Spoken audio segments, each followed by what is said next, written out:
Siapa yang di sini yang mau dicobai setan? Saya rasa semua tidak mau dicobai setan. Betul? Ya, nggak ada yang mau dicobai setan.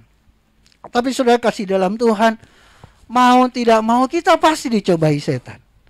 Amin. Orang nggak ingin dicobai, tapi mau tidak mau kita pasti dicobai. Kalau kita kerja dalam suatu perusahaan, kita baru masuk, pasti ada masa percobaan. Ya, 3 bulan lah, 1 bulan lah, 2 bulan atau 3 bulan ya. Ya, setiap perusahaan beda-beda. Tetapi orang Kristen, pencobaan kita itu seumur hidup. Ya, cobaan itu seumur hidup. Tapi kalau kita yang sudah biasa menang dari cobaan, ya mungkin percobaan itu datang tapi kita udah nggak anggap itu cobaan karena ya biasa aja ah. Ya, saya terus terang hari kapan ya? Saya dicobai juga gitu kan oleh teman pelayanan dulu, sama-sama kita melayani di ministry ya, jauh sebelum saya sebelum menikah pun diajak nongkrong-nongkrong, kangen nih ketemu teman-teman pelayanan dulu. Bahkan sudah beberapa yang jadi pendeta. Ya. Reuni.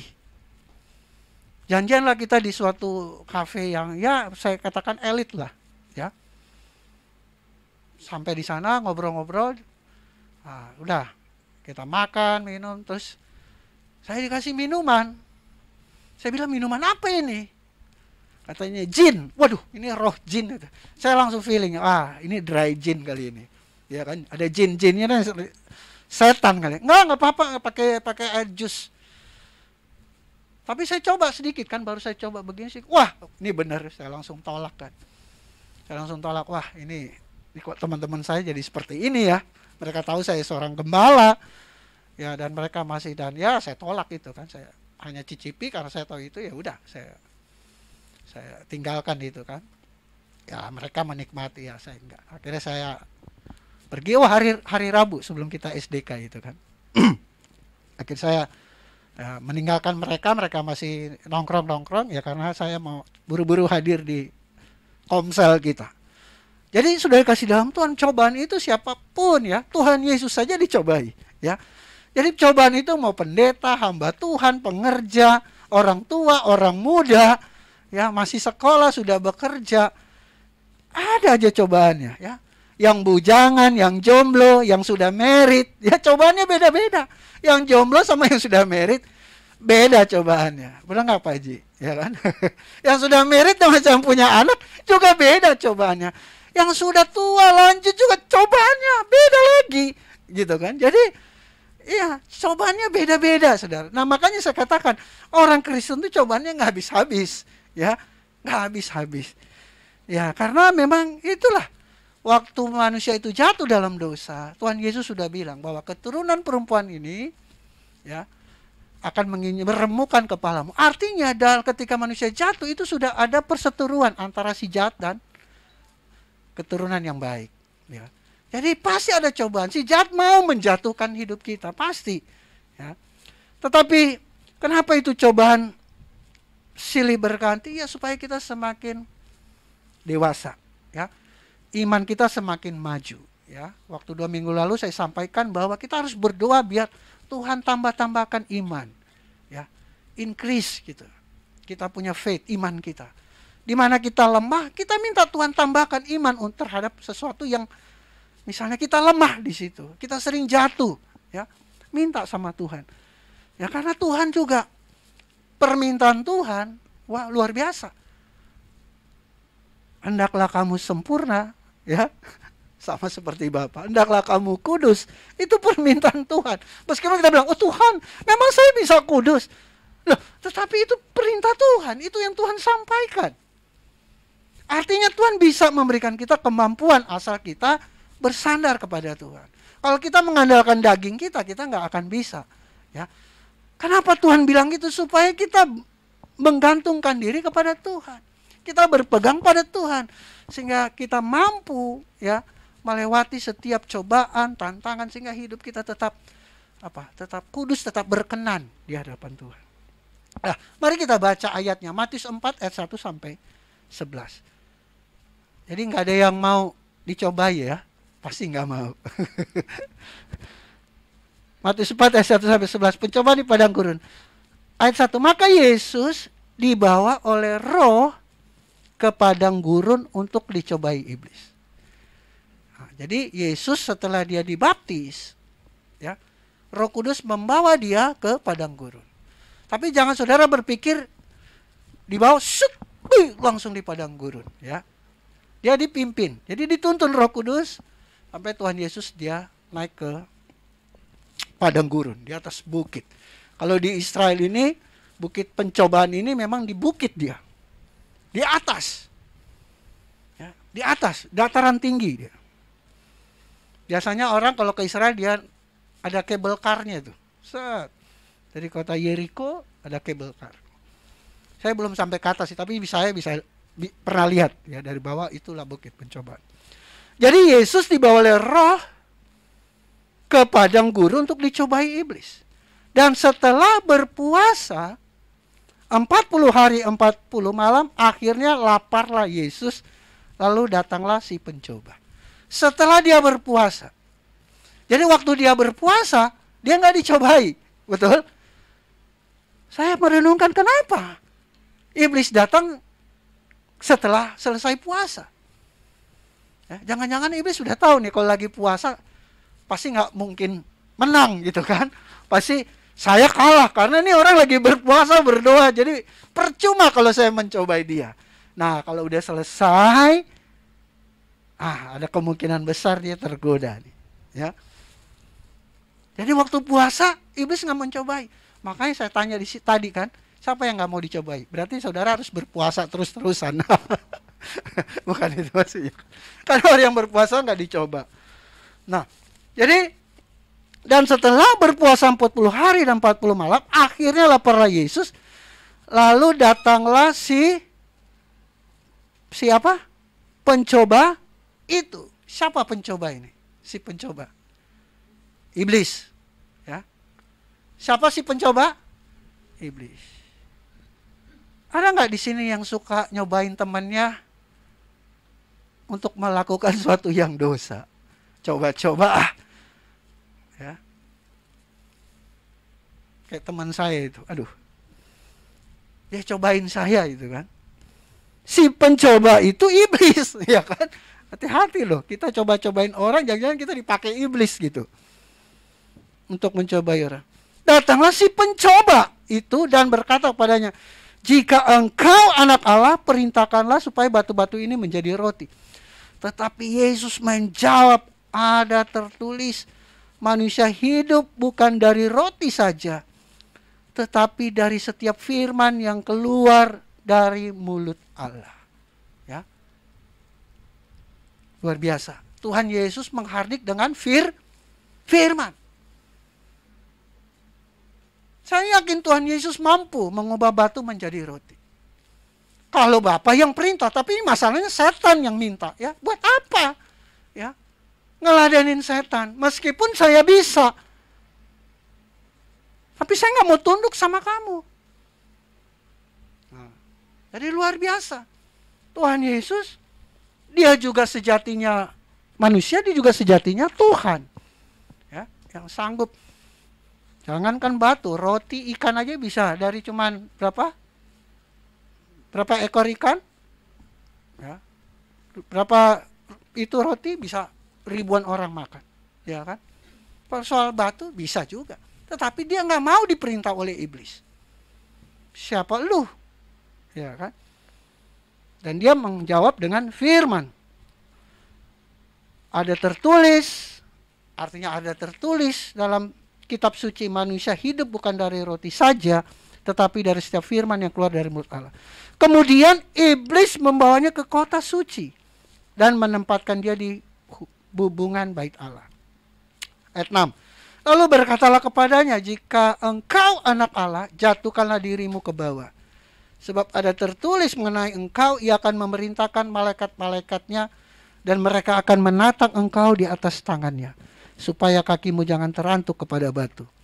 Yesus berkata kepadanya, ada pula tertulis, janganlah engkau mencobai Tuhan Allahmu. Ya, jangan mencobai Tuhan. Dan iblis membawanya pula ke atas gunung dan sangat tinggi dan memperlihatkan kepadanya semua kerajaan dunia dengan kemegahannya. Dan berkata kepadanya, semua itu akan kuberikan kepadamu jika engkau sujud menyembah aku. Maka berkatalah Yesus kepadanya, enyahlah iblis, sebab ada tertulis, engkau harus menyembah Tuhan Allahmu dan hanya kepada Dia sajalah engkau berbakti. Lalu iblis meninggalkan dia dan lihatlah malaikat-malaikat datang melayani dia. Nah, saudara kasih dalam Tuhan, mungkin ini menjadi pertanyaan. Ya, mengapa Yesus dicobai? Ya, dia manusia, dia pun Tuhan. Ya, karena dia dilahir dari Roh Kudus dalam kandungan Maria, manusia biasa. Mengapa Yesus dicobai? Karena iblis melihat, wah, dia juga manusia. Ya, dia bukan hanya Tuhan, tapi dia juga manusia. Dia bukan Tuhan yang berubah wujud, tapi dia manusia. Manusia biasa. Ya, dilahirkan oleh Maria 9 bulan dalam kandungan ibunya. Dia ada masa kanak-kanak, ya. Dia tumbuh remaja menjadi dewasa, dia makan dan minum. Dia bukan Tuhan yang jadi-jadian, ya, manusia, tapi dia Tuhan dan dia juga manusia. Nah, karena dia manusia, iblis mencobai dia. Ya. Iblis tuh nggak peduli, ya kan? Namanya ada unsur manusia, karena manusia pasti lemah, pasti dicobai. Sebagaimana di Taman Eden dia berhasil, dia coba nih Yesus. Ya. Karena dia manusia, dicobai. Jadi saudara kasih dalam Tuhan, jangan merasa kita ini sudah pelayanan, ya, kita sudah hidup benar terus kita nggak dicobai. Ya. Siapapun manusia pasti dicobai. Ya. Mau dia gembala, dia anak gembala, dia pendeta, pengerja, siapapun manusia pasti dicobai iblis. Nah, penulis Ibrani menjelaskan kepada kita semua, kenapa Yesus dicobai oleh iblis. Ya. Kenapa? Kita lihat dalam Ibrani 2 ayat 17. Ibrani 2 ayat 17 kata, itulah sebabnya, maka dalam segala hal, ia, artinya Tuhan Yesus, harus disamakan dengan saudara-saudaranya, supaya ia menjadi imam besar yang menaruh belas kasihan dan yang setia kepada Allah untuk mendamaikan dosa seluruh bangsa. Karena dia untuk menjadi imam besar, ya, dan dia harus disamakan dengan saudara-saudaranya. Harus sama. Jadi Yesus punya saudara. Nah, ini yang kadang-kadang suka membingungkan. Ada ahli teolog bilang bahwa Yusuf itu, dia seorang duda. Dia sudah punya anak. Dan istrinya sudah meninggal. Kemudian dia menikahi Maria. Tetapi ada yang bilang ini benar-benar adik Yesus, tetapi dari Yusuf dan Maria. Jadi ketika Yesus dari Roh Kudus. Ya. Kemudian ya mereka suami istri adalah jadilah adik-adiknya Yesus, ya.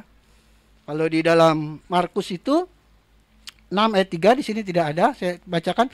Bukankah ia ini tukang kayu, anak Maria, saudara Yakobus, saudara Yoses, Yudas dan Simon?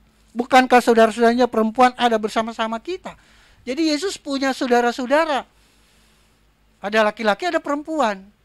Ya. Jadi ada yang berkata ini saudara tiri, ada yang adik kandung. Bahkan maaf, saudara-saudara kita yang lain, mereka meyakini bahwa Maria itu masih perawan sampai sekarang. Bunda perawan. Ya. Meyakini bahwa Yusuf tidak bersetubuh dengan Maria. Tidak menghasilkan anak lagi. Karena Maria itu perawan. Menurut saudara kita ya.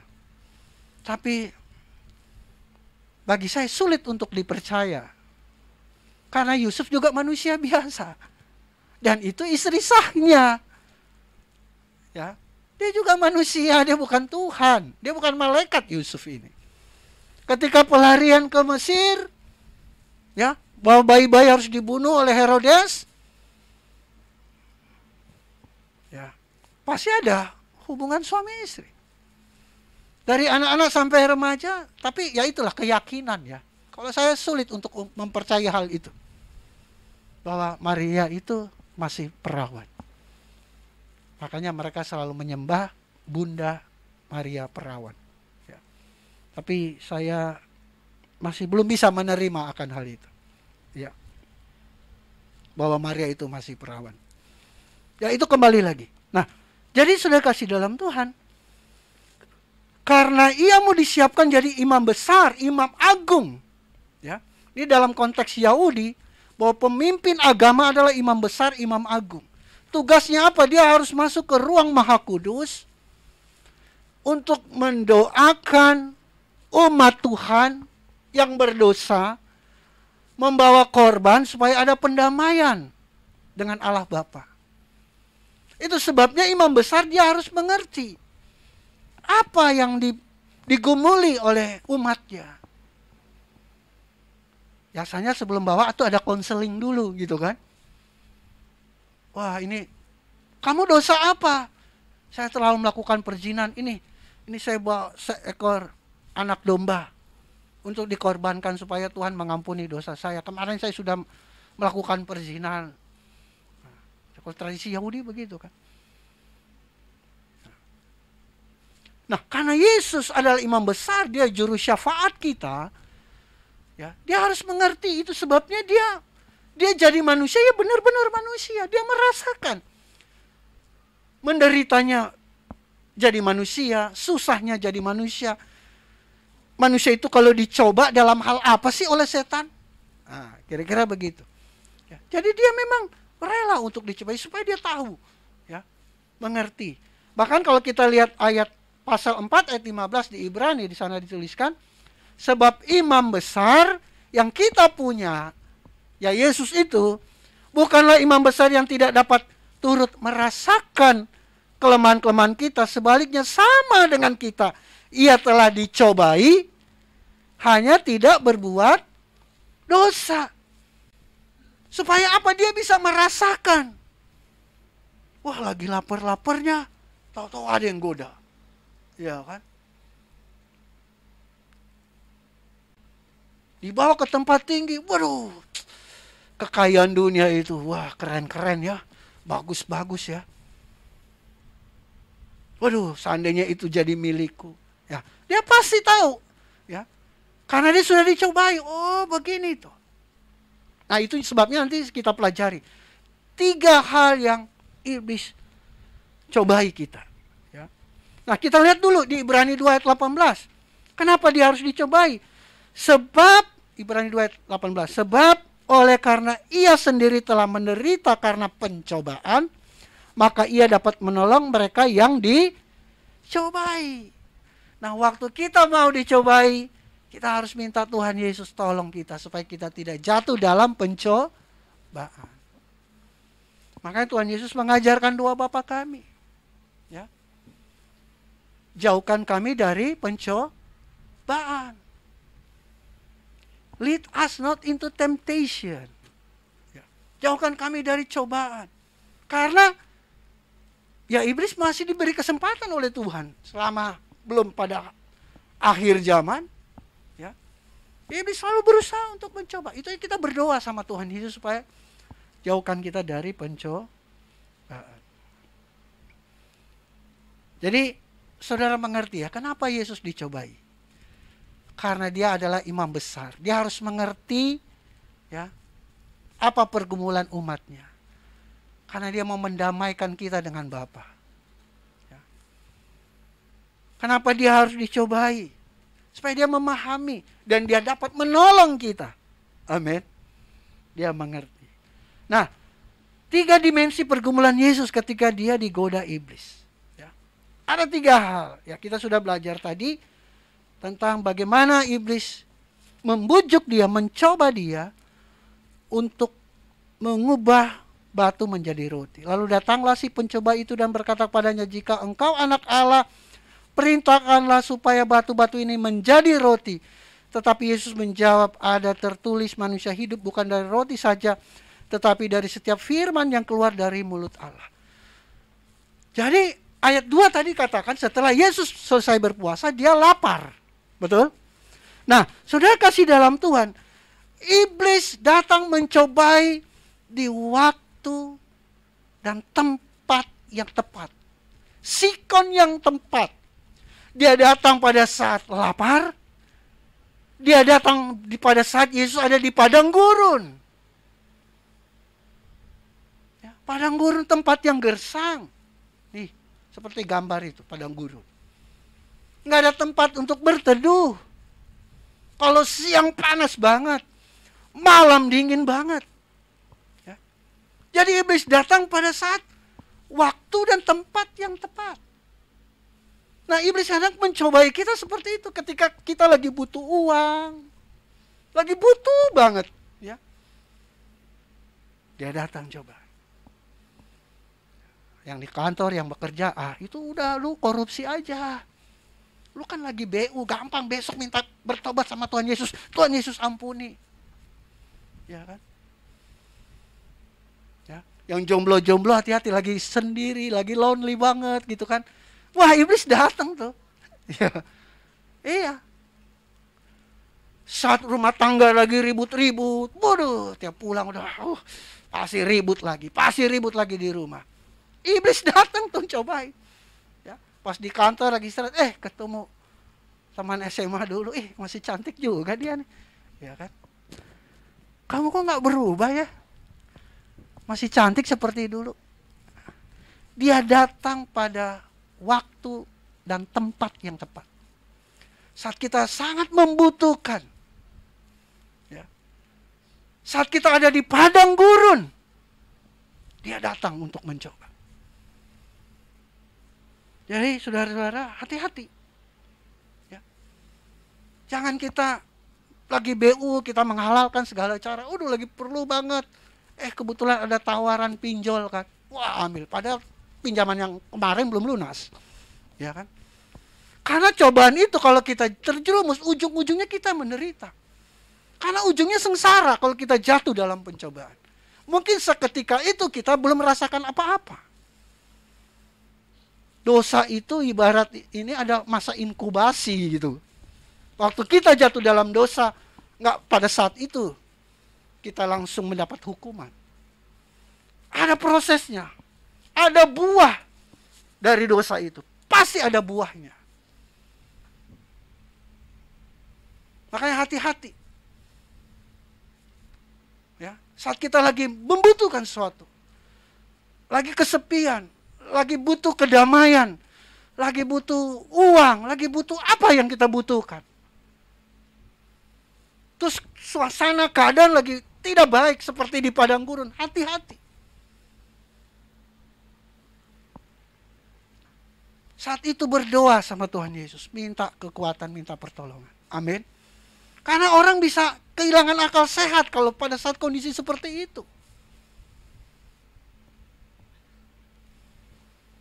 Orang bisa gelap mata pada saat kondisi seperti itu.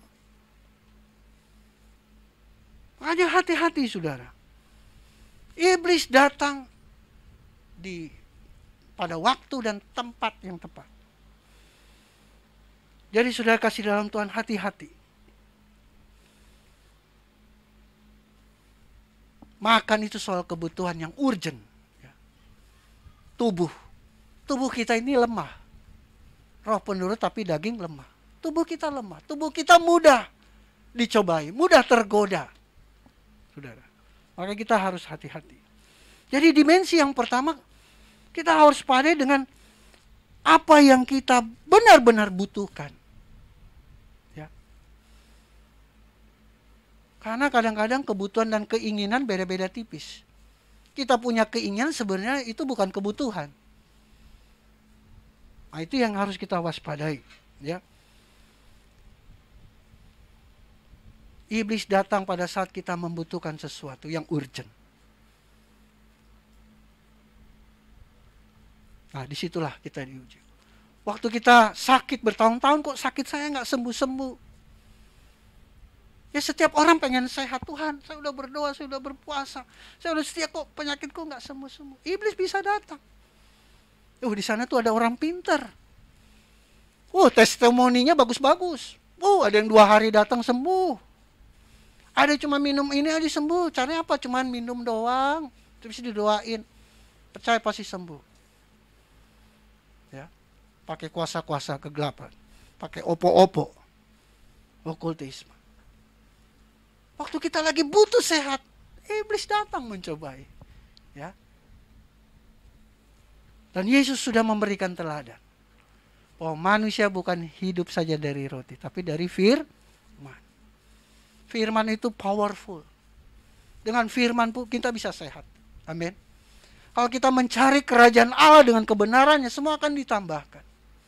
Banyak saya lihat orang kaya, memang dia kaya karena dia takut Tuhan. Ada aja rezekinya gitu. Ayah memberikan kesaksian pada saya juga nggak tahu Pak Pendeta, Tuhan tuh, waduh dahsyat. Ada yang telepon lah, tolong dong bantu ini, ada proyek ini, bisa nggak lu? Bisa. Lumayan dapat cuan. Ya. Jadi mencari pekerjaan bukan yang suap-suap, yang sogok-sogok. Ya. Suap ada dilarang dalam firman Tuhan.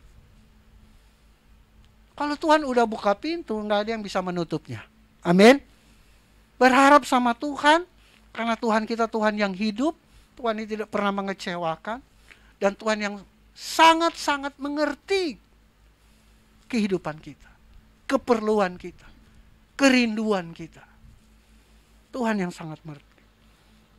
Waspadai dengan keinginan tubuh. Itu dimensi yang pertama. Yang kedua, ini dimensi iman. Ya. Jadi kemudian iblis membawanya ke kota suci, the holy city, ya. Dan menempatkan dia ke bubungan bait Allah. Ini tempat yang paling suci ini. Kotanya suci, bait Allah lagi. Ya kan? Di kota itu kan pasti ada bangunan-bangunan lain. Di kota yang suci, di bait Allah. Apalagi Tuhan Yesus baru saja dibaptis. Kayaknya ini urapannya lagi luar biasa ini. Di kota suci lagi nih, ya kan? Di hubungan paling tinggi bait Allah lagi. Ini bait Allah ini bukan lagi berdiri di atas mall ini. Bait Allah. Ya kan? Jika engkau anak Allah, jatuhkanlah dirimu ke bawah, sebab ada tertulis mengenai engkau. Ia akan memerintahkan malaikat-malaikatnya dan mereka akan menatang engkau di atas tangannya supaya kakimu jangan terantuk kepada batu. Yesus berkata kepadanya, ada pula tertulis, janganlah engkau mencobai Tuhan Allahmu. Waduh. Ini kalau manusia biasa dia terjun, dia balumpa ini. Habis dibaptis, Roh Kudus turun lagi kan. Habis diurapi, di bait Allah, kota suci, pasti ada malaikat. Ada kesombongan rohani ya. Nah, di sini ujian iman kita. Ya. Jangan engkau mencobai Tuhan. Kadang-kadang kita tuh merasa kita sudah rohani, terus kita mencobai Tuhan. Tuhan, aku sudah melayani Tuhan, Tuhan aku sudah ini Tuhan, Tuhan aku sudah ini kepadamu Tuhan. Ayo tunjukkan Tuhan kasih-Mu kepadaku. Kalau tahun ini juga aku belum bisa punya rumah, berarti engkau tidak mengasihi aku. Waduh, dia sudah menghakimi Tuhan ya. Udah menjudge. Kalau nggak ada rumah berarti Tuhan nggak mengasihi. Jangan mencobai Tuhan.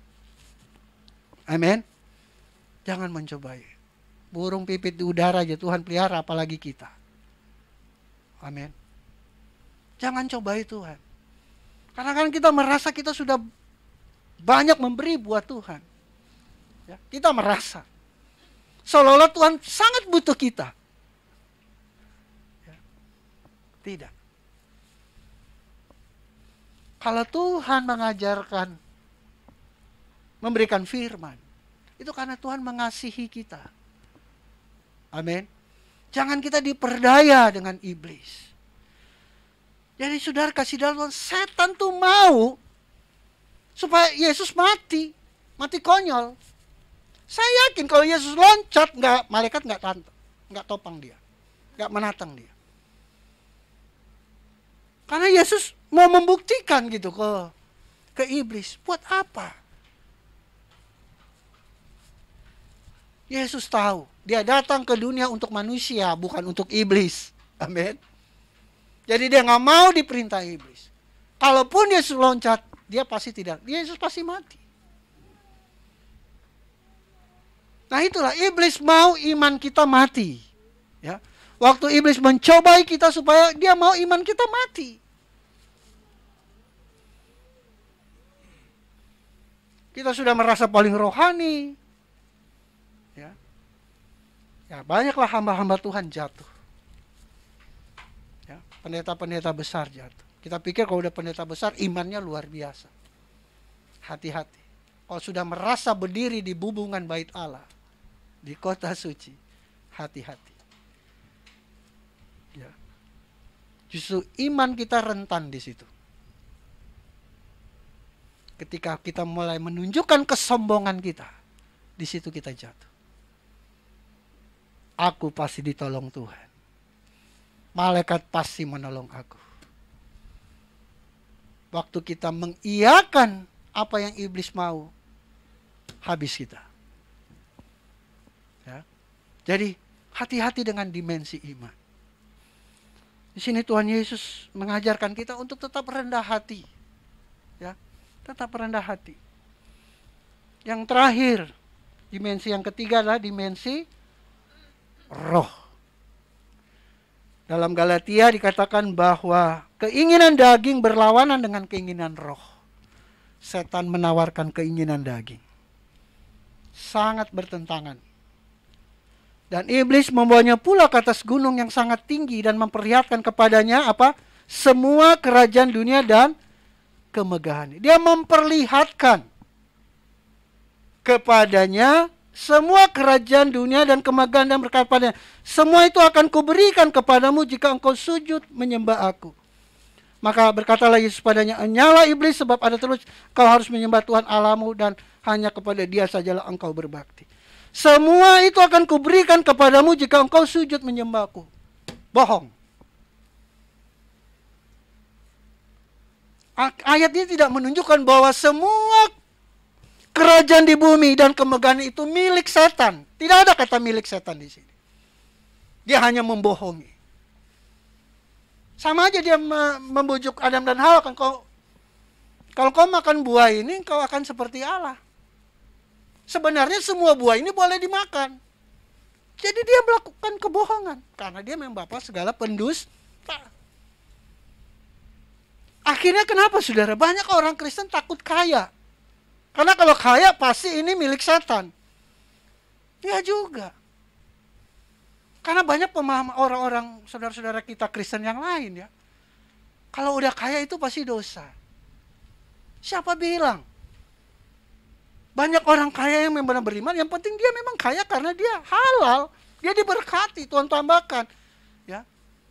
Ishak itu digera diberkati Tuhan, setiap tahun bertambah-tambah kayanya. Apakah dia berdosa? Yusuf jadi Perdana Menteri, dia menikmati segala kenikmatan di Mesir. Apakah itu dosa? Nah banyak orang tertipu. Jangan kita tertipu bahwa segala kemegahan dunia itu akan kuberikan. Emang siapa punya itu? Ya mungkin aja ada yang setan punya, tetapi tidak semuanya setan punya. Ya. Karena Tuhan juga memberkati ya, orang-orang yang beriman kepadanya. Anak orang cucu benar harus perkasa di bumi. Janji firman Tuhan. Ya. Kau akan diberkati menjadi kepala dan bukan ekor. Masa menjadi kepala susah? Nah, jadi Iblis sebenarnya ingin menipu, saudara. Bagaimana cara iblis memberikan itu? Ya, kita tahulah. Pasti iblis melakukannya dengan cara yang tidak sesuai firman. Ya, dia berikan dunia dengan cara apa? Tipu daya, dengan cara hal-hal yang tidak baik. Ya. Apa yang diinginkan dunia saat ini sih? Kekayaan, terkenal, ya, jabatan tinggi, gila uang, gila hormat, lama-lama gila beneran. Iya. Waduh. Ya, iblis menipu.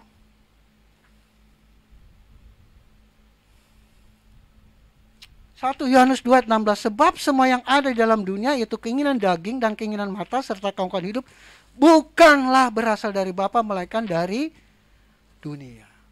Ya. Jadi hati-hati dengan keinginan kita juga ini, dimensi roh. Karena keinginan daging bertolak belakang dengan keinginan roh.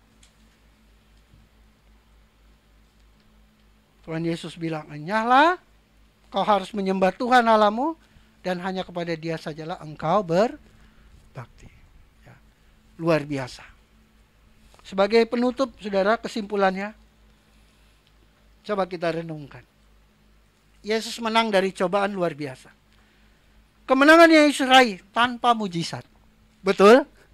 Yesus menang dari setan, Dia tidak mengubah batu menjadi roti. Nggak ada mujizatnya. Kenapa kita harus menghadapi pergumulan harus mengandalkan mujizat? Yesus pun tanpa mujizat, yang penting firman. Yang kedua, tanpa pertolongan malaikat. Amin. Malaikat gak ikut campur di sana, tapi Yesus bisa mengalahkan setan. Tanpa mujizat, tanpa pertolongan malaikat. Ketiga, tanpa memperoleh dunia dan kemegahannya, Dia bisa mengalahkan setan. Jadi hari ini kita diingatkan, saudara, setiap kita pasti dicobai. Pencobaan itu sumber hidup. Amin. Ya. Tapi jangan ketika kita dicobai, kita, oh Tuhan, nyatakan kuasa-Mu, mujizat-Mu Tuhan. Aku sedang bergumul, aku sedang dicobai. Yesus memenangkan tanpa mujizat, tanpa pertolongan malaikat, tanpa memperoleh dunia dan kembangan. Yesus menang karena Dia taat pada firman Tuhan. Sebab firman Tuhan powerful. Amin. Penuh kuasa memberikan kita kemenangan. Bapak Ibu Saudara kasih dalam Tuhan, ini yang harus kita imani. Ya. Jika kita hidup sesuai firman, firman itu berkuasa dalam hidup kita. Ya. Jadi sebagai refleksi, iblis datang selalu pada waktu dan tempat yang tepat. Ya. Dia datang pada saat kita sangat membutuhkan sesuatu. Sangat membutuhkan uang, sangat membutuhkan teman pasangan hidup, sangat membutuhkan kesembuhan, sangat membutuhkan hal-hal yang lain. Ya. Dan di tempat yang tepat saat kita ada di tengah padang gurun. Ya. Hati-hati. Dia datang saat kita mengalami kesusahan ketika kita berada dalam penderitaan padang gurun. Dan Dia datang saat kita merasa rohani sekali. Saya tiap hari Minggu ada di rumah Tuhan. Di tempat yang kudus, tempat yang suci. Hati-hati. Dan Dia datang juga saat kita di posisi yang tinggi. Wow. Ya. Hati-hati, kadang-kadang kita merasa, manusia umumnya tidak pernah merasa puas dengan apa yang dia capai. Dia sudah pada level yang katakanlah 10. Padahal dulu doa-doanya supaya dia ada di level 10, nggak puas. Dia berdoa lagi, minta level 20. Terus dan seterus. Akhirnya apa, saudara? Dia menderita dengan keinginan yang tak habis-habisnya. Amin untuk firman Tuhan.